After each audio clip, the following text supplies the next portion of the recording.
Friends, मैं CA मोहित पुनेठा आप सबका स्वागत करता हूं आपके अपने चैनल टैक्स गपशप में। कल 1 फरवरी 2023 बजट का प्रस्ताव रखा गया। उसमें काफ़ी सारी जो है प्रपोजल रखी गई जीएसटी इनकम टैक्स की। आने वाले फाइनेंशियल ईयर में उसका क्या इम्पैक्ट रहेगा, ये सब जानना बहुत ज़रूरी है। हमने सबने बजट देखा, लेकिन उसका एनालिसिस करना, ताकि हमें आने वाले फाइनेंशियल ईयर में जब उसका इम्प्लीमेंटेशन हो, तब हमें जो है वो सारे प्रोविजंस रिकॉल हो सके। तो उसको समराइज करना बहुत ज़्यादा ज़रूरी है। इसी के लिए हम कल जय भाई से बात कर रहे थे, तो हमने देखा उन्होंने बहुत अच्छा उसका एनालिसिस निकाला है। तो हमने कहा हमारे साथ भी उसको शेयर कीजिए, ताकि हमारे व्यूअर्स को भी जो है वो उसमें इंफॉर्मेशन मिल पाए। तो जय भाई, आपका बहुत बहुत स्वागत है। जय भाई, सीए जय प्रकाश अग्रवाल जी हमारे बड़े भाई हैं, और प्रैक्टिस में हैं काफ़ी लंबे उस टाइम से। जीएसटी लिटिगेशन मैटर्स देखते हैं मेनली। तो बहुत अच्छा इन्होंने एनालाइज किया है। तो आपके व्यूज़ चाहेंगे भाई इसमें, तो वेलकम हमारे चैनल पे। और आप प्लीज़ अपने व्यूज़ शेयर कीजिए जो आने आया बजट आया है इसके बारे में। ओवर टू यू भाई। Thank you, Mohit bhai. Thank you. Thank to all of your viewers also. जो आपने हमें ये मौका दिया आज इस पे बोलने के लिए। सो बेसिकली जैसा आपको पता है कि हम अभी बजट में जो चेंजेस आए थे जीएसटी से रिलेटेड, अभी हम उन चेंजेस को डिस्कस आज कर रहे हैं। और हम चाहते हैं कि ये चेंजेस जो हैं वो आप सबको भी पता चले कि जीएसटी में गवर्नमेंट ने क्या क्या चेंजेस किए हैं। कोई बहुत ज्यादा मेजर चेंजेस गवर्नमेंट ने जीएसटी में नहीं किए हैं बजट से। रीजन मीन कि ये बात सभी को पता है कि जब जीएसटी आया है तो जीएसटी से रिलेटेड जो मैक्सिमम डिसीजंस होते हैं वो जीएसटी काउंसिल लेती है। जो GST council all over India के सारे स्टेट्स के फाइनेंस मिनिस्टर्स के साथ मिलके बनी हुई है। मैक्सिमम डिसीजन जीएसटी के वहीं लिए जाते हैं। बट कुछ चेंजेस को जीएसटी के एक्ट को चेंज करने के लिए वो फाइनेंस बिल के थ्रू कुछ चेंजेस लेके आए हैं। हमारी गवर्नमेंट ने कुछ प्रपोज किए हैं अभी फाइनेंस बिल के अंदर। 2023 फाइनेंस बिल जो कल ही इंट्रोड्यूस हुआ है बजट सेशन के अंदर। तो उसमें जो चेंजेस उन्होंने प्रपोज किए हैं अभी हम उन की चेंजेस को आज डिस्कस करेंगे। जिन चेंजेस को हमने कुछ रेलिवेंट हेडिंग्स के अंदर डिवाइड कर दिया है। जैसे सबसे पहली हेडिंग जो आज के टाइम पे जीएसटी का बेस मॉडल कह सकते हैं आप, that is input tax credit. Without input tax credit GST का कोई रोल, जीएसटी का कोई पर्पस नहीं है। जीएसटी में जो भी टैक्स पेड होता है वो वैल्यू एडेड टैक्स है, जो कि हमारी परचेजेस के ऊपर जो भी टैक्स हमने पे कर दिया है उसका क्रेडिट लेने के बाद ही हम आगे बढ़ते हैं। इससे रिलेटेड जो सबसे पहला चेंज हम डिस्कस करना चाहेंगे वो मेजर चेंज जो गवर्नमेंट ने किया है कि जो कॉर्पोरेट सोशल रिस्पॉन्सिबिलिटी सीएसआर से रिलेटेड अगर हम कोई भी खर्चे करते हैं अपनी कंपनी में, जो कि हमारे को कंपनीज एक्ट के अंदर हमारे लिए ऑब्लिगेशन होती है जिन खर्चों को करना सेक्शन 135 के अंदर, उनसे रिलेटेड हमारे जो भी टैक्स हमने पे किया है अपनी परचेजेस पे उसका क्रेडिट हमें वो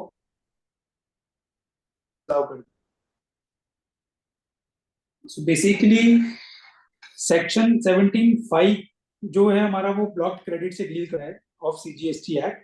उस सेक्शन 17(5) में उन्होंने सीएसआर से रिलेटेड एक्सपेंसेस को स्पेसिफिकली डिसअलाउ कर दिया। नाउ ये जो सीएसआर रिलेटेड एक्सपेंसेस है ना, ये कंपनी के लिए ऑब्लिगेशन तो है कंपनीज एक्ट के अंदर, ताकि उनको मतलब उनको खर्चे तो करने ही है ये, ताकि समाज में जो है जो कुछ एनजीओ वगैरह जो सेटअप है जैसे जो कि गरीब बच्चों के लिए काम करती हैं या ऐसे कोई भी ऐसे खर्चे एजुकेशन से रिलेटेड, तो गवर्नमेंट चाहती है कि कंपनी उसमें भागीदारी करे। और कंपनीज को उन्होंने इसलिए मैंडेट कर दिया कंपनीज एक्ट के अंदर सेक्शन 135 के अंदर कि आपको सीएसआर से रिलेटेड एक्सपेंस करने हैं। बट नाउ उन्होंने उसके ऊपर उसका आईटीसी को डिसअलाउड कर दिया। ये एक मेजर आप कह सकते हो लिटिगेशन का पॉइंट रहेगा। और आज तक इसके ऊपर अगर हम बात करें तो आज तक सर्विस टैक्स रिजीम में भी, क्योंकि इसके ऊपर इश्यूज रहते थे, तो सर्विस टैक्स रिजीम के लिए भी बहुत सारी सी स्टेट की रूलिंग्स थी। जो हमारा सी स्टेट है एपलेट ट्रिब्यूनल जो है हमारा सर्विस टैक्स का, central excise and service tax appellate tribunal, उसके अंदर बहुत सारी रूलिंग्स थी जो फेवर करती थी इस चीज को कि क्रेडिट मिलना चाहिए। इवन एडवांस रूलिंग्स है जीएसटी के टाइम्स पे जो बोलती है कि सीएसआर एक्सपेंडिचर जो है उसका हमें क्रेडिट मिलना चाहिए। बट नाउ गवर्नमेंट ने स्पेसिफिकली इसको डिसअलाउड कर दिया है। तो अब कंपनीज को जो है इसके ऊपर एक जो सीएसआर के ऊपर वो एक्सपेंडिचर करते थे जो कि मेजरली उनको करना पड़ता ही है, और उसके ऊपर अब उन्हें क्रेडिट नहीं मिल पाएगा उससे रिलेटेड जो भी वो खर्चे करते हैं। तो ये एक मेजर जो गवर्नमेंट ने आईटीसी से रिलेटेड प्रपोजल दिया है लॉ के अंदर चेंज करने के लिए। अब ये एक ऐसा खर्चा है अदर जो कि उस कंपनी को बियर तो करना ही करना है, लेकिन फिर भी बिल्कुल, जो है आप इसीलिए इसके आईटीसी। ऊपर क्वेश्चन भी रेज होता था कि जब कोई ऐसा खर्चा है जो कि किसी लॉ के अंदर मैंडेट है कंपनी को करने के लिए, तो दैट मीन्स कि वो बिजनेस की रिक्वायरमेंट है। और जब हम कहते हैं कि कोई बिजनेस की रिक्वायरमेंट है, तो सेक्शन 16 भी ये बात बोलता है कि अगर आपने कोई कॉमर्स से रिलेटेड कोई खर्चा किया है, बिजनेस इन कॉमर्स से रिलेटेड, तो आपको उसका क्रेडिट मिलेगा। इसीलिए इसका क्रेडिट लोग लेते थे इनसे रिलेटेड खर्चों का। But now government has come up with a specific exclusion. उन्होंने स्पेसिफिकली एक्सक्लूड कर दिया इस क्रेडिट को, क्योंकि गवर्नमेंट के परस्पेक्टिव से देखे तो वो ये बोलते हैं कि ये खर्चे इसके बाद जो गवर्नमेंट ब्लॉक क्रेडिट रखती है, उनका जनरल पर्पस क्या होता है कि जो सर्विसेज कहीं एंड कंज्यूमर ने यूज कर ली, ठीक है, या जो गुड्स एंड कंज्यूमर ने यूज कर लिया, उसके बाद उसका क्रेडिट नहीं मिलना चाहिए। सिमिलरली गवर्नमेंट कहती है कि सीएसआर एक्सपेंडिचर तो अब जाने के बाद सीधा गवर्नमेंट यहाँ से आगे तो कहीं जा नहीं रहा, इससे बिजनेस नहीं हो रहा कोई, ठीक है। तो इसलिए वो बोलते थे कि ये खर्चे अब ये सर्विसेज कंज्यूम्ड हो गई, ये गुड्स कंज्यूम्ड हो गए, तो इसके क्रेडिट नहीं मिलना चाहिए, गवर्नमेंट का कहना ये है। बट कंपनीज इसके ऊपर फाइट करना चाहेंगी आगे भी, क्योंकि ये एक बिजनेस से रिलेटेड खर्चा है और एक मेजर खर्चा होता है कंपनीज के। अगर आप प्रॉफिट एंड लॉस का पार्ट करेंगे तो उसका एक मेजर खर्चा होता है सीएसआर का एक्सपेंडिचर। देखते हैं इसके ऊपर आगे क्या आएगा। बट अभी तक हमारे advance rulings and CESTAT की कुछ फेवर डिसीजंस हैं जो ये बोलते हैं कि सीएसआर से रिलेटेड एक्सपेंडिचर का क्रेडिट मिल जाना चाहिए। हाँ, बिजनेस से नाउ रिलेटेड मिलना ही चाहिए वैसे तो, आप देखो। बिल्कुल बिल्कुल मोहित भाई, बिल्कुल यही बात है कि बिजनेस से रिलेटेड खर्चा करें तो क्रेडिट क्यों है।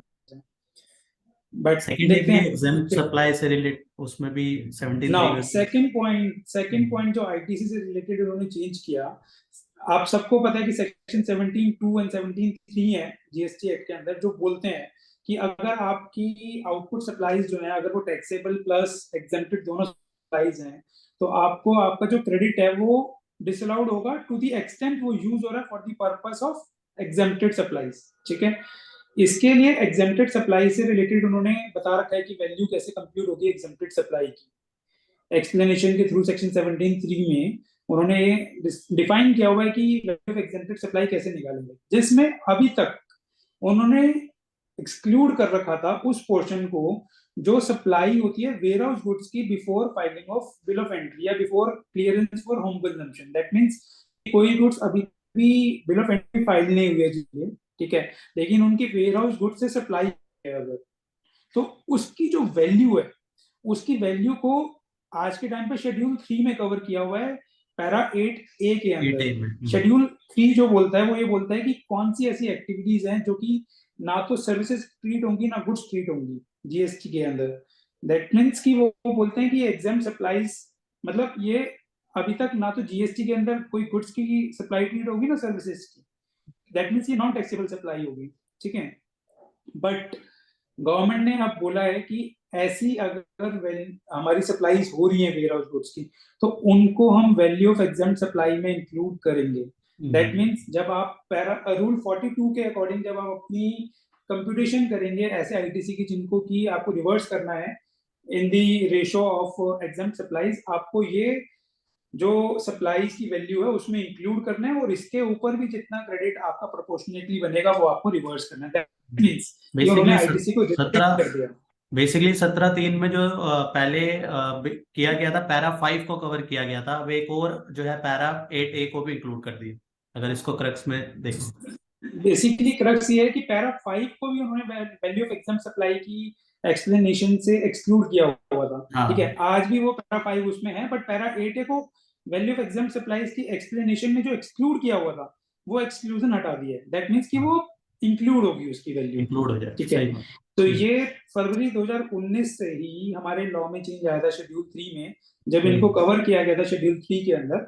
बट नाउ ये अमेंड करके इसको ये बोल दिया गया है कि इसके ऊपर आपको आईटीसी रिस्ट्रिक्ट होगा इन सप्लाईज के ऊपर, और वो आपको प्रोपोर्शनल आईटीसी अपना रिवर्सल करना पड़ेगा एज पर रूल 42 वो कंपटीशन हो गया। तीसरा जो माइनर चेंज कह सकते हैं आप लॉ के अंदर इनपुट टैक्स क्रेडिट से रिलेटेड, दैट इज समथिंग कि उन्होंने एक अभी अक्टूबर 2022 से जीएसटी रिटर्न्स के फॉर्मेट में कुछ चेंज किया था, जीएसटी 3B के फॉर्मेट में कुछ किया था, जिसमें वो बताते हैं कि क्रेडिट आपको पहले पूरा लेना है फिर रिवर्स करना है वगैरह वगैरह। तो उसी को उन्हीं प्रोविजंस को अलाइन करने के लिए 180 डेज की रिवर्सल्स के साथ, जो जहां पे हम बोलते हैं कि हमारे अपने वेंडर को हमने 180 डेज के अंदर पेमेंट नहीं करी, तो अभी तक जैसे वहां लिखा हुआ था कि आपको उसको एज ए आउटपुट सप्लाई पे करना है along with interest payable thereon. अब उन्होंने लिख दिया कि आपको to be paid by him, मतलब अब वो टैक्स पे होगा बाय अपना सब रिसिपिएंट along with interest। तो बेसिकली कुछ लैंग्वेज चेंज है just to align the provision with the new system of filing GST return. So there is nothing major change in this provision now. So जो पहले चलता आ रहा था, जैसे पहले रिवर्स करना पड़ता था, आज भी वैसे ही रिवर्स करना है, और कुछ प्रेजेंटेशन में इसको हम चेंज कह सकते हैं बस, कैलकुलेशन वाइज कोई चेंज नहीं है उसके अंदर। नाउ सेकंड पार्ट जो हम कह सकते हैं कि आईटीसी एक पार्ट हो गया हमारा। अब रिफंड से रिलेटेड हमारे जीएसटी के अंदर प्रोविजन है जो बोलते हैं कि हमारे को किस किस चीज का रिफंड मिल सकता है, उसमें से एक जो रिफंड अलाउड है हमें वो है अनयूटिलाइज्ड आईटीसी का। ठीक है, अनयूटिलाइज्ड आईटीसी का हमें रिफंड मिलता है, जो मिलता है हमें एक्सपोर्ट के ऊपर, जो मिलता है हमें इन्वर्टेड ड्यूटी स्ट्रक्चर के ऊपर। तो आज अगर हम देखेंगे कि पहले क्या होता था कि अनयूटिलाइज्ड आईटीसी का जब रिफंड मिलता था तो सेक्शन 54 जो था, अभी हम पहले फिफ्थ पॉइंट डिस्कस कर रहे हैं, सॉरी गलती से मैंने फिफ्थ पॉइंट ले लिया, तो हम फिफ्थ पॉइंट को भी डिस्कस कर रहे हैं और उसके बाद हम फोर्थ पॉइंट पे आएंगे। तो फिफ्थ पॉइंट में हमने क्या लिखा हुआ है कि जो सेक्शन 54 है उसके अंदर हमें एक चीज दे रखी थी कि आप पहले provisionally accepted input tax credit जो था उसका भी वहां पे रेफरेंस दे रखा था, क्योंकि हम जब क्रेडिट लेते थे पहले तो वो 2A से डायरेक्टली अलाइन नहीं था। ठीक है, 1 जनवरी 2022 से वो सेक्शन 16 में डाली गई जिसमें 2A से डायरेक्टली अलाइन हो गया। इवन प्रैक्टिकली देखें फॉर द रिफंड पर्पसेस तो 2019 में ही एक चेंज आ गया था कि जो क्रेडिट आपके 2A में आ रहा है सिर्फ आप उसका ही रिफंड देते थे गवर्नमेंट में। बट वहां पे स्पेसिफिकली लिखा हुआ है अभी सेक्शन 54 में कि provisionally accepted input tax credit है कुछ जिसका आप रिफंड क्लेम ले सकते हो आईटीसी के अंदर। So now to align the provisions with the practice जो अभी चल रहा है, जो अभी 16 में कंडीशन है कि आप क्रेडिट जो है वो प्रोविजन बेसिस पे नहीं मिलेगा, सिर्फ 2A में आने के बाद ही मिलेगा, तो उन सब से अलाइन करने के लिए प्रोविजन को उन्होंने सेक्शन 54(6) में से जो रेफरेंस है provisionally accepted input tax credit का वो रिमूव करने की प्रोविजन दी है, जो कि बिल्कुल ठीक प्रोविजन है, आपका ऑलरेडी प्रैक्टिकली सब कुछ चेंज हो चुका है। ठीक है, तो इसमें कोई मेजर चेंज नहीं है। नाउ सेक्शन 56 की हम बात करते हैं जो कि फोर्थ पॉइंट है। नाउ ये अच्छा पॉइंट है, क्यों? क्योंकि आज टाइम पे क्या होता है, आप रिफंड क्लेम फाइल करते हो, आपका रिफंड क्लेम डिपार्टमेंट से ड्यू टू एनी रीजन कई बार वो डिलेड हो जाता है। ठीक है, डिपार्टमेंट के एंड से वो डिलेड हो जाता है, रिफंड कभी ऑर्डर आ जाता है, कभी ऑर्डर आने के बाद डिसबर्सल लेट हो जाती है, कभी ऑर्डर आने में देरी हो जाती है, तो ये सब बहुत सारी चीजें रहती हैं प्रैक्टिकली। ठीक है, कुछ लिटिगेशन डिपार्टमेंट उस पर करने लगता है जिसकी वजह से वो पता नहीं, आज हमारे साथ प्रैक्टिकली भी ऐसा है कि हमारे केस में 9 दिसंबर को हमारा रिफंड का ऑर्डर आ गया था, बट आज उसके डिसबर्सल नहीं है ये रिफंड की। सो ऐसे केसेस सारे हैं जिसमें आपका डिपार्टमेंट से डिले होता है, तो गवर्नमेंट ने प्रोविजन सेक्शन 56 में दे रखा था कि कैसे आप उसका इंटरेस्ट भी डिपार्टमेंट से क्लेम कर सकते हैं, बट अभी तक कोई मैनर नहीं है प्रिस्क्राइब कहीं पे भी जहाँ पे हम ये पीरियड ऑफ डिले निकाल सके कि कैसे मिलेगा।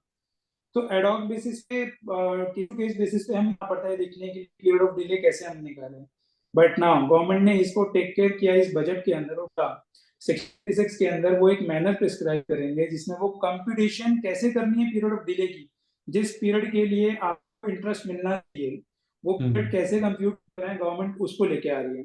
Now they are saying section 56 के मैनर प्रिस्क्राइब करेंगे जिसके आप ये हर एक केसेस में आपको पता चल जाएगा कि पीरियड कैसे कंप्यूट करना है, और गवर्नमेंट से भी इसके अंदर फाइट खत्म नहीं कि हमारा कितना इंटरेस्ट आपसे बनता है ड्यू अगर आप रिफंड को डिले करेंगे। तो ये प्रोविजन है जो गुड चेंज है, वेलकम चेंज है गवर्नमेंट की तरफ से। तो हम देखते हैं क्या मैंने प्रिस्क्राइब होगा। सो गवर्नमेंट ने भी चेंज प्रपोज किया है। नाउ एक मिनट होल्ड रखना। Now coming to next point, next point is GST returns. अब हम बात कर रहे हैं जीएसटी रिटर्न से रिलेटेड क्या चेंज है। तो जीएसटी रिटर्न से रिलेटेड एक मेजर चीज जो उन्होंने की है, उन्होंने सनसेट पीरियड दे दिया आपको।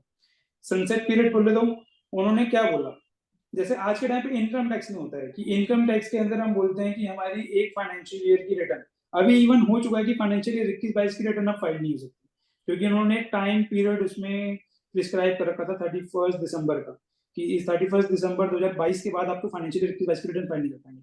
जीएसटी के अंदर अभी तक ऐसा कुछ टाइम, लोग 17-18 की रिटर्न आज फाइल करना चाहें तो उनके पास टाइम पीरियड है वो फाइल कर रहे थे उन टाइम पीरियड को विद लेट फी और जो भी वो प्रोविजन हैं वो लगते हैं उनके लिए, बट कोई टाइम पीरियड प्रिस्क्राइब नहीं कर। बट नाउ गवर्नमेंट बोल रही है कि नहीं ऐसे नहीं चलेगा, हमें एक सनसेट पीरियड देना पड़ेगा कि आप मैक्सिमम इस पीरियड तक ही जाके रिटर्न अपनी फाइल कर सकते हैं।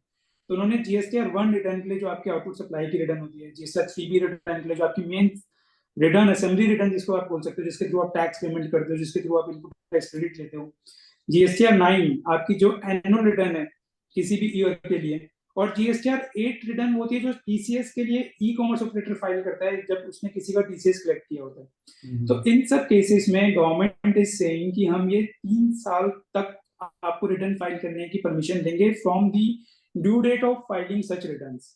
ठीक है, अब जैसे अभी आपको पता है लास्ट ईयर कोविड का सिनेरियो आया, ठीक है, 2020 में कोविड का सिनेरियो आया, तो कुछ ऐसी चीजें थी जब गवर्नमेंट ने काफी डेट्स को एक्सटेंड कर दिया था, इवन इनकम टैक्स की भी काफी रिटर्न फाइलिंग की डेट एक्सटेंड हुई थी। तो गवर्नमेंट ने अभी भी बोला है कि depending upon the case to case basis, subject to terms and condition, subject to class of registered person, let's say हमें किसी एक पर्टिकुलर एरिया के लिए बढ़ाना है, पर्टिकुलर क्लास ऑफ पर्सन के लिए बढ़ाना है, तो गवर्नमेंट उस पीरियड को 3 इयर्स के पीरियड को एक्सटेंड कर सकती है। वो उन्होंने प्रोविजन इसके अंदर रखा जो हमेशा ही होगा, क्योंकि कभी भी गवर्नमेंट ये नहीं बोलेगी कि हमें आपको टाइम लिमिट फिक्स कर दिया उसके बाद हम एक्सेप्शनल सिचुएशंस तो आएंगी आएंगी।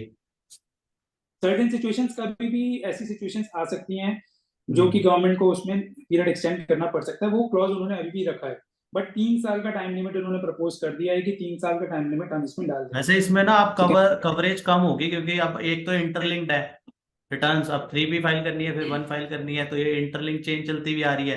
दूसरी नहीं अब 6 बिल्कुल है, महीने से ऊपर फिर वो नंबर बिल्कुल है कि सस्पेंशन का है, 6 महीने से ऊपर सस्पेंशन की बात आ जाती है। तो ये चीजें अब वैसे तो ये पहले से ही आ जाना चाहिए था कि स्टार्टिंग से ही हो जाना चाहिए था, लॉक इन एक करना चाहिए था, बट ये नहीं करा था, अब कर दिया। लेकिन ये कवरेज इसमें उसके हिसाब से कम होगी क्योंकि मंथली चेंज चलती हुई आ रही है, वो डिस्टर्ब होगी।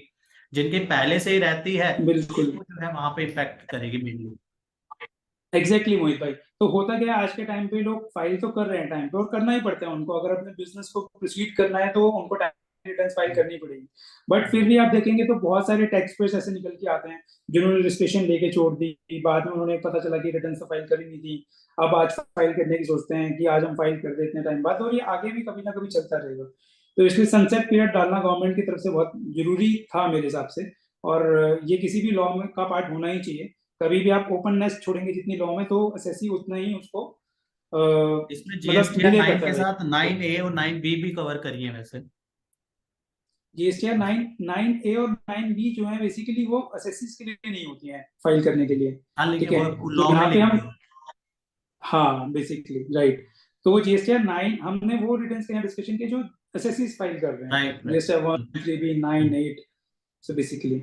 ठीक है, तो ये था हमारा जीएसटी रिटर्न से रिलेटेड चेंज, बहुत ज्यादा बड़ा चेंज नहीं बोलेंगे बट एक सनसेट पीरियड उन्होंने डाल दिया है वहाँ पे बिल्कुल। विद द प्रोविजन कि हम इसको कभी भी एक्सटेंड कर सकते हैं जहाँ पे हमें रिक्वायरमेंट होगी एक्सटेंड करने की। Now next point is related to registration. Registration में क्या होता था, आज के टाइम पे सेक्शन 22 के अंदर प्रोविजंस हैं जहाँ पे वो हमें बोलता है कि आपको कब रजिस्ट्रेशन लेना है जीएसटी के अंदर। ठीक है, similarly section 24 also deal with the cases जहाँ पे आपको कंपलसरी रजिस्ट्रेशन लेना ही है लॉ के अंदर। नाउ सेक्शन 22 बोलता है कि कुछ सिनेरियोज ऐसे हैं जहाँ पे आपको रजिस्ट्रेशन लेना पड़ेगा। ठीक है, बट सेक्शन 23 एक सेक्शन था जो सेक्शन बोलता था कि सेक्शन 23 के अंदर आपको अगर आपकी आउटवर्ड सप्लाईज एग्जेम्प्ट है तो आप अगर रजिस्ट्रेशन नहीं लोगे, मतलब आपको रजिस्ट्रेशन लेने की जरूरत नहीं है बेसिकली, उसमें ये बोलता था वो सेक्शन 23 के अंदर आपको रजिस्ट्रेशन लेने की जरूरत नहीं है जब आपकी सारी आउटपुट सप्लाईज एग्जेम्प्ट हैं जिसपे आपको कोई टैक्स पे नहीं करना है। ठीक है, बट कुछ सिनेरियो जैसे निकल के आते थे, जैसे फॉर एग्जांपल मेरा आज सप्लाईज हैं, आउटपुट सप्लाई सारी एग्जेम्प्ट, बट मैं कोई ऐसी एक सर्विस ले लेता हूँ जिसके ऊपर मुझे रिवर्स चार्ज के अंदर टैक्स पे करना है। अब अगर मैं सेक्शंस बाकी देखूंगा, दोनों सेक्शन जो हमारे 22 24 उसके अंदर मुझे रजिस्ट्रेशन लेने की रिक्वायरमेंट है क्योंकि मेरा टैक्स पेबल है अंडर आरसीएम है, बट मेरी सेक्शन 23 बोलते हैं मेरा आउटपुट पे तो टैक्स ही नहीं लगेगा। अब जब मेरा आउटपुट पे टैक्स नहीं लग रहा तो क्या मुझे इनपुट के ऊपर टैक्स पे करना है रिवर्स चार्ज पे? तो गवर्नमेंट ने बोला कि आपको सेक्शन 23 जो है वो उसको एक ओवरराइडिंग इफेक्ट दे दिया over section 22 and 24। So now section 23 shall be applicable and you don't have to take registration, आपको रजिस्ट्रेशन नहीं लेना पड़ेगा, इवन इफ सेक्शन 22 और सेक्शन 24 मैंडेट्स यू। ठीक है, अगर सेक्शन 22 आपको ये बोलता है कि नहीं आपको मैंडेटरी रजिस्ट्रेशन लेना है, बट 23 में आप कवर हो जाते हो, तो आपके लिए 23 सेक्शन लगेगा, राइट। तो सेक्शन 23 को एक ओवरराइडिंग इफेक्ट दे दिया गया सेक्शन 22 के ऊपर, सेक्शन 24 के ऊपर, बेशक आपको रिवर्स चार्ज में टैक्स पे करना हो तब भी। तो आपको, और अच्छा सबसे बड़ी चीज उन्होंने इसको स्पेसिफिकली बता दिया है कि ये चेंज आएगा, ये से नहीं आएगा, प्रोस्पेक्टिवली हुआ ये चेंज, रेट्रोस्पेक्टिवली अप्लाई होगा from the date of inception of GST, that means from the 1 July 2017 itself. तो इस केस हमारा जो रजिस्ट्रेशन है वो हमें नहीं लेना है अगर हमारी आउटपुट सप्लाई टोटली एग्जेम्प्ट है। ठीक है, now coming to next point which is the change related to place of supply. In the place of supply, what we are saying is place of supply सबको पता है कि क्यों determine करना पड़ता है। place of supply डिटरमाइन करना पड़ता है for the purpose of paying the correct tax under GST. That is, either you have to pay CGST as GST if it is intrastate supply, or you have to pay IGST if it is interstate supply, and which defines basis the place of supply, जो place of supply basis पे define होता है। So now हमारा एक section है subsection 8 IGST act, ठीक है, of integrated goods and service tax. Specifically हमें प्रोविजंस बताता है प्लेस ऑफ सप्लाई के for the transportation of goods. So now transportation of goods वहां पे क्या लिखा हुआ है पहले हम वो डिस्कस करते हैं। वहां पे स्पेसिफिकली ट्रांसपोर्टेशन ऑफ गुड्स के लिए ये दे रखा कि अगर आपने ट्रांसपोर्टेशन ऑफ गुड्स कोई सर्विस ली है जहां पे आपका रिसिपिएंट भी और सप्लायर भी दोनों इंडिया के अंदर हैं, ठीक है, आज मैं अपनी फर्म चलाऊं, मेरे को यहाँ से कुछ सप्लाई करना है, गुड्स की सप्लाई करनी है, ट्रांसपोर्टेशन करनी है, और मैं किसी ट्रांसपोर्टर को बोलता हूँ ये मेरे गुड्स की सप्लाई करवा दे, ठीक है। तो transporter is the supplier of goods and the recipient of goods, and the recipient supplier is the transporter is the supplier of service, क्योंकि वो ट्रांसपोर्टेशन से रिलेटेड सर्विस मुझे दे रहा है, and the receiver of service, क्योंकि वो मुझे service मिल रही है और मेरे जो गुड्स हैं वो ट्रांसपोर्ट हो रहे हैं। तो नाउ क्योंकि हम दोनों इंडिया के अंदर है तो सेक्शन 12 लगता है, तो वहां पे वो स्पेसिफिकली बोलता है कि अगर रिसिपिएंट रजिस्टर्ड है, अगर रिसिपिएंट जिसने सर्विस दी है वो रजिस्टर्ड है, तो जो लोकेशन है उसकी रिसिपिएंट की वही प्लेस ऑफ सप्लाई होगा। ठीक है, फॉर एग्जांपल मैं हरियाणा से कोई माल भेजता हूँ दिल्ली में, अगर हम चेंज करें इस एग्जांपल को, हरियाणा से मैं माल भेजता हूँ कोई हरियाणा में, तो मैंने एक ट्रांसपोर्टर को बोला, मैंने कहा आप हरियाणा में हो, आप माल जो है वो महाराष्ट्र भेज दो, और मैं दिल्ली में बैठा हूँ, लोकेशन ऑफ रिसिपिएंट जो है दिल्ली की है, तो प्लेस ऑफ सप्लाई क्या होगा? प्लेस ऑफ सप्लाई इस केस में होगा दिल्ली। ठीक है, क्यों? क्योंकि मैंने रजिस्ट्रेशन दिल्ली में ले रहा है और मैं एक ट्रांसपोर्टर से सर्विस ले रहा हूँ जो कि मुझे सप्लाई दे रहा है। ठीक है, नाउ हम दूसरा केस बात करते हैं कि अगर मैं अनरजिस्टर्ड रिसिपिएंट हूँ, ट्रांसपोर्टर्स के बाद लेट से कोई अपना घर शिफ्ट कर रहा है, किसी स्टेट से दूसरी स्टेट में घर शिफ्ट कर रहा है, तो वो वहां से ट्रांसपोर्टर की सर्विस लेता है कि आप मेरा घर जो है लेट से हरियाणा से राजस्थान जा रहा है, तो हरियाणा राजस्थान उसको माल लेके जाना, तो हरियाणा से राजस्थान जब उसको लेके जाना है अपना, तो वो ट्रांसपोर्टर बोलेगा मेरा माल शिफ्ट कीजिए वहां पे, तो उस केस में वो पर्सन तो अनरजिस्टर्ड है, अब वो पर्सन कहीं भी उसने जीएसटी में रजिस्ट्रेशन ले नहीं रखी, तो उस इसमें जहाँ पे गुड्स हैंडेड ओवर होते हैं ट्रांसपोर्टेशन के लिए, गुड्स हैंड ओवर कहाँ से? हरियाणा से होंगे, तो जहाँ पे भी गुड्स हैंड ओवर होंगे फॉर ट्रांसपोर्टेशन, वहां पे उसका प्लेस ऑफ सप्लाई मान लिया जाएगा और उसके इस पे इंट्रास्टेट और इंटरस्टेट सप्लाई पे टैक्स पे होगा। इसमें ना एक उन्होंने प्रोवाइजो डाला हुआ था, वो प्रोवाइजो इंटरेस्टिंग था। वो प्रोवाइजो बोलता है कि अगर, हाँ, अगर वो गुड्स आपके आउटसाइड इंडिया जा रहे हैं, लेट्स से मैं ट्रांसपोर्टर को बोलता हूँ भाई आप मेरा माल जो है वो चाइना छोड़ दो, वो मेरा माल जो है आप सिंगापुर छोड़ दो, अगर वो मेरा माल आउटसाइड इंडिया लेके जा रहा है वो ट्रांसपोर्टर, तो उस केस में वो बोलते हैं जहाँ पे उसकी डेस्टिनेशन है उसकी, वो place of supply destination is outside India, तो वो प्लेस ऑफ सप्लाई होगा। ठीक है, इसमें की सर्विस भी हम लेते हैं। ठीक है, अगर किसी कुरियर की सर्विस ले रहे हैं, ट्रांसपोर्टर की सर्विस ले रहे हैं, तो इन सब केसेस में क्या होता था कि वो हमारा प्लेस ऑफ सप्लाई शिफ्ट हो जाता था आउटसाइड इंडिया में। ना मैं रजिस्टर्ड हूँ इंडिया में, पैसे किसने दिए? फ्रेट के मैंने दिए, मेरे को जो इनवॉइस आता था उसमें प्लेस ऑफ सप्लाई लग के आता था आउटसाइड इंडिया का। ठीक है, तो अभी रिसेंट में ही दिसंबर में ही एक सर्कुलर हमारी 48 जीएसटी काउंसिल मीटिंग हुई थी 17 दिसंबर, उसके बाद एक सर्कुलर आया था जिसमें ये पॉइंट को डिस्कस किया था। उन्होंने कहा था, क्लैरिफिकेशन दी थी कि आपको इस प्रोवाइजो के अकॉर्डिंग प्लेस सप्लाई तो आउटसाइड इंडिया, लेकिन रिसिपिएंट को उसका क्रेडिट मिल जाएगा तब भी टैक्स का, ठीक है। तो उन्होंने प्रोवाइजर डाला था, लेकिन अब उन्होंने और इसको आगे जाके इसको ओमिट कर दिया, इसको डिलीट कर दिया प्रोवाइजर। अब वो कह रहे हैं इसको सेम बेसिस देंगे, जो कि वैलिड भी है पॉइंट।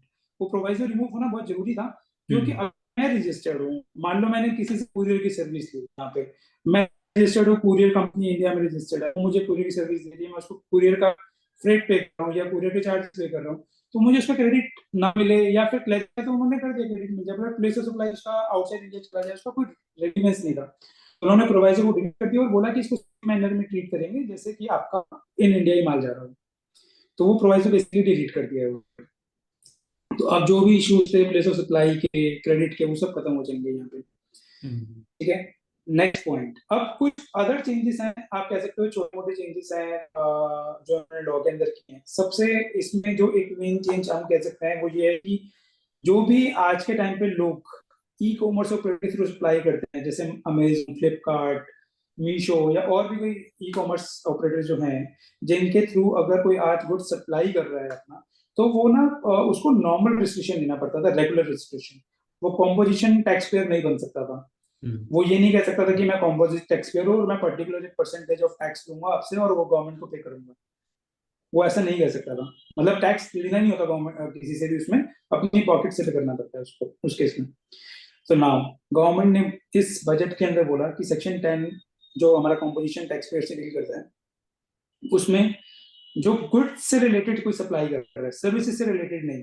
अभी भी सप्लाई और सर्विसेज को उन्होंने अलग करा है, इससे सिर्फ गुड्स की बात कर रहा है वो, कि जो गुड्स से रिलेटेड अगर कोई ई कॉमर्स ऑपरेटर के थ्रू, अमेजोन, फ्लिपकार्ट वगैरह के थ्रू जो सप्लाई कर रहे हैं, वो भी अब कॉम्पोजिशन टैक्स पेयर बन सकते हैं। वो भी चाहे तो ये सारी जो उनको रेगुलर कंप्लायंस करनी पड़ती है, वो रेगुलर कंप्लायंस ना करके एक particular percentage of tax government को पे करें और अपना इसमें जीएसटी रिजीम में फॉलो करते रहे। जस्ट मोमेंट, एक कॉल, सॉरी एक कॉल मेरे पास आ गई, तो हाँ हम नेक्स्ट पॉइंट पे चलते हैं। अब उसके बाद ये पॉइंट बहुत ज्यादा रेलिवेंट मैं बोलूंगा कि उस पॉइंट में नहीं है, बट इन्होंने क्या किया है अब जो आईजीएसटी के अंदर नॉन टैक्सेबल ऑनलाइन रिसिपिएंट की एक डेफिनेशन दे रखी थी, जिस डेफिनेशन ने स्पेसिफिकली पहले क्या किया था, उन्होंने बहुत तरह के अनरजिस्टर्ड पर्सन को बताया था, ठीक है। मतलब थे वो अनरजिस्टर्ड पर्सन, बट अलग अलग कैटेगरी डिफाइन कर रखी थी उनकी, ठीक है। अब उन्होंने क्या बोला है, अब उन्होंने वो पूरी डेफिनेशन को वहां से डिलीट करते हुए सिर्फ स्पेसिफिकली बोल दिया कि डेफिनेशन में हम मतलब है कि एनी अनरजिस्टर्ड पर्सन, कोई भी अनरजिस्टर्ड पर्सन, अब वो पूरे उसको डिलीट करके सिर्फ उस पर लेके आ गए हैं वो। Just a moment,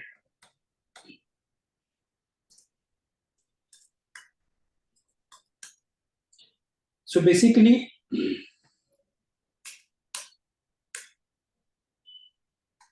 just a moment,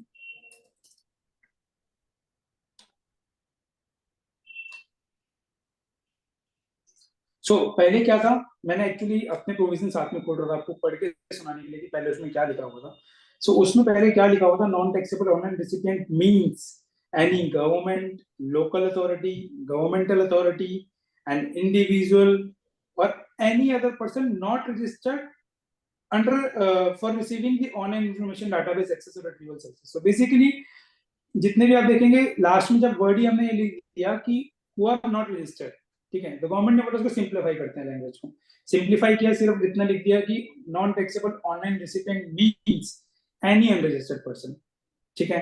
तो इसकी वजह से कोई टैक्सेबिलिटी में चेंज नहीं आया, जस्ट एक डिफाइन जो था डेफिनेशन जो थी नॉन टैक्सेबल ऑनलाइन रिसिपिएंट की, उसको सिंप्लीफाई करके बोल दिया कि to mean any unregistered person receiving online information database and access retrieval services, ठीक है। तो OIDAR जो सर्विसेज हम बोलते हैं शॉर्ट में, online information and database access और रिट्रीवल सर्विसेज, उसको उन्होंने सिंप्लीफाई कर दिया नॉन टैक्सेबल ऑनलाइन रिसिपिएंट की डेफिनेशन को।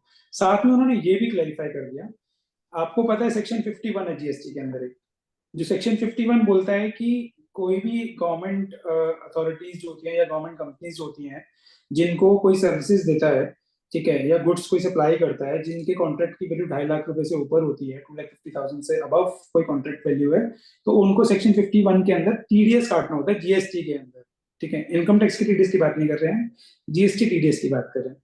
तो ऐसे जो गवर्नमेंट डिपार्टमेंट्स वगैरह होते हैं, ये अदरवाइज क्या होते हैं, ये जीएसटी में रजिस्टर्ड नहीं होते। ठीक है, इनके ऊपर जीएसटी एप्लीकेबल नहीं है तो रजिस्टर्ड नहीं होते। बट ये लोग जीएसटी का टीडीएस डिडक्ट करने के लिए टीडीएस डिडक्टर की तरह डिस्क्रिप्शन लेते हैं। ठीक है, तो गवर्नमेंट ने ये भी क्लैरिफाई कर दिया कि भाई आप उसको रजिस्टर्ड पर्सन मत मान लेना नॉन टैक्सेबल ऑनलाइन रिसिपेंट के लिए। वो भी अनरजिस्टर्ड पर्सन की कैटेगरी में आएंगे क्योंकि उन्होंने सिर्फ जीएसटी टीडीएस डिडक्टर का डिस्क्रिप्शन ले रखा है अभी। ठीक है, अदरवाइज कल को कोई बोल सकता है कि उन्होंने तो टीडीएस डिडक्टर का जीएसटी में रजिस्ट्रेशन ले रखा है, they are registered person. But नहीं, वो भी अनरजिस्टर्ड पर्सन है, तो केस में भी वो नॉन टैक्सेबल ऑनलाइन रिसिपेंट में ही कवर होंगे। इसके अलावा जो OIDAR की हमारी डेफिनेशन है, ठीक है, उसको उन्होंने उसके स्कोप को थोड़ा वाइड कर दिया पहले से। ठीक है, तो होता क्या था कि पहले उस डेफिनेशन के अंदर उन्होंने कुछ वर्ड्स इंक्लूड कर रखे थे। जैसे वो बोलते थे OIDAR का मतलब है कि जहाँ पे वो एसेंशियली ऑटोमेटेड सर्विस होगी। दैट मीन्स वो जहाँ पे उसमें कोई सब कुछ ऑटोमेटेड है।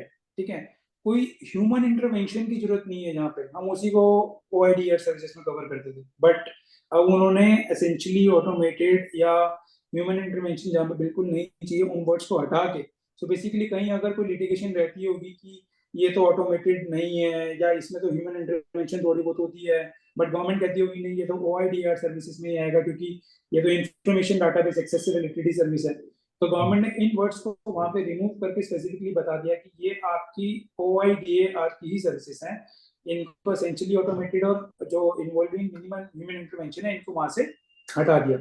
और ये इसकी डेफिनेशन को वाइड कर दिया, इसके स्कोप को थोड़ा वाइड कर दिया। सो अब इसके अंदर थोड़ी टैक्सेबिलिटी ज्यादा आएंगी, या जो लिटिगेशन थी पहले वो थोड़ी कम हो जाएंगी। हाँ, हो जाएगी, सही। ठीक है, तो ये सारे चेंजेस जो हमने डिस्कस किए, ये सारे चेंजेस एप्लीकेबल कब से होंगे? ये चेंजेस एप्लीकेबल होंगे from the date of issuance of notification. जब भी इनके रिगार्डिंग, इन चेंजेस के रिगार्डिंग कभी भी नोटिफिकेशन जब इशू होगी गवर्नमेंट के, गवर्नमेंट जब भी नोटिफिकेशन इशू करेगी तभी वो चेंजेस एप्लीकेबल होंगे। तो या तो वो उस डेट से एप्लीकेबल हो जाएंगे, या गवर्नमेंट उस नोटिफिकेशन में बता देगी कि ये वाला जो चेंज है वो पर्टिकुलर इस डेट से एप्लीकेबल है। ठीक है, तो उन डेट की एप्लीकेबिलिटी तभी आएगी उन प्रोविजंस की। बट एक चेंज नहीं बोलेंगे इसको हम, बल्कि इसमें एक जस्ट एक उन्होंने क्लेरिफिकेशन सॉर्ट ऑफ ही किया है। और उस मतलब दोनों चीजें चेंज भी बोल सकते हैं।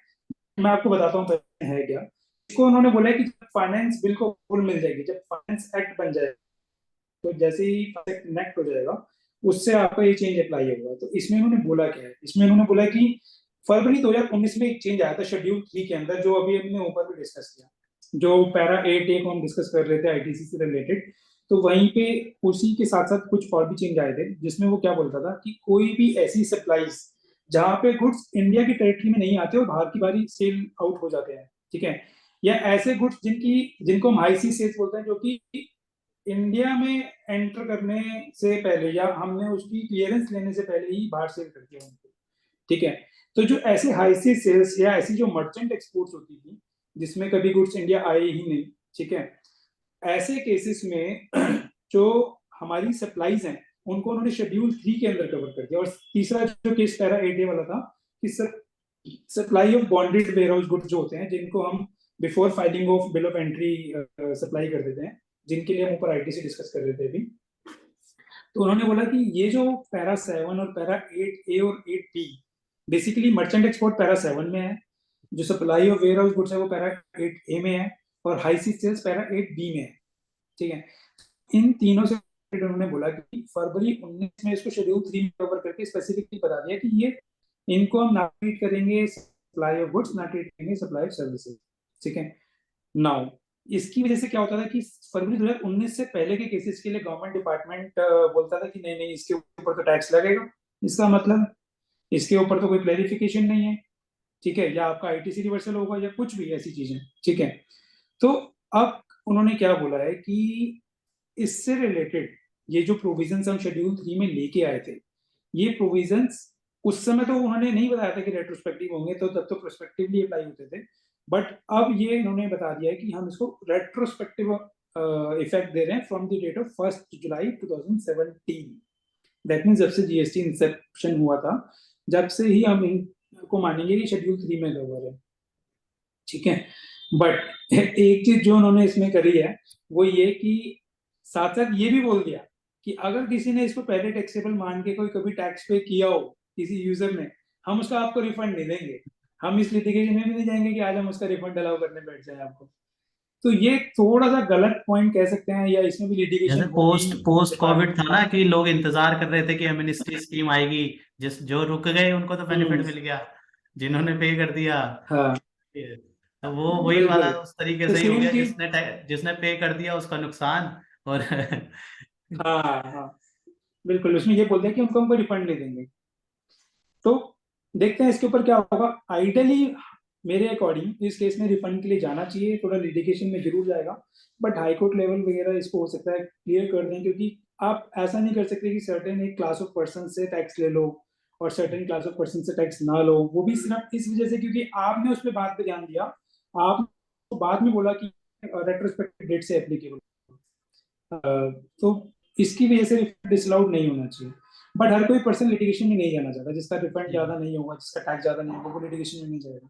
सबसे मेजरली तो आज के टाइम पे कोई ट्रिब्यूनल नहीं है जीएसटी में, तो कोई भी केस लेके जाना हो तो हाईकोर्ट जाना पड़ता है आपको, अगर आप कमिश्नर अपील की बात कर रहे हो, और इस केस में तो रिट ही जा सकती है। ठीक है, तो लेट्स सी क्या होगा इसके ऊपर। बट अब बेसिकली हम जो बताना चाहते थे कि ये चेंज है वो रेट्रोस्पेक्टिव डेट से एप्लीकेबल होगा from the date of 1 July 2017, ये उन्होंने बोल दिया है कि जिस दिन भी फाइनेंस एक्ट को अप्रूवल मिल जाएगी उस दिन से अप्लाई हो जाएगा। सो फ्रेंड्स, जो जीएसटी से रिलेटेड आप कह सकते हैं मेजर चेंजेस थे, इसके अलावा कुछ छोटे मोटे चेंजेस मैं आपको बता देता हूँ, मतलब ऐसा ना हो कि वो चेंजेस आपके से छूट जाए।